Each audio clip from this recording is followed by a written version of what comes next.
Ageing এর ইটটা ধরে রাখবে কিসে? এজিং এর ইট ধরে রাখে এজিং থেকে এইখানে 2 ফিট শোল্ডার আছে এবং সেটা হচ্ছে মাটি দিয়ে শোল্ডার করার কথা।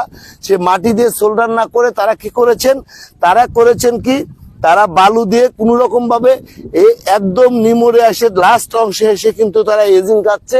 এই এজিং গুলো কিন্তু যদি না খুলে পড়ে যাবে তখন কিন্তু আস্তে আস্তে এই রাস্তাটা কিন্তু আস্তে আস্তে ধসে নিচে চলে যাবে এবং আমাদের যে উন্নয়ন, সেই উন্নয়নের কোনো বিন্দু পরিমাণেও কিন্তু আমরা যারা সাধারণ মানুষ আছি আমরা কিন্তু বিন্দু পরিমাণেও এই উন্নয়নের কোনো ফল আমরা ভোগ করতে পারবো না।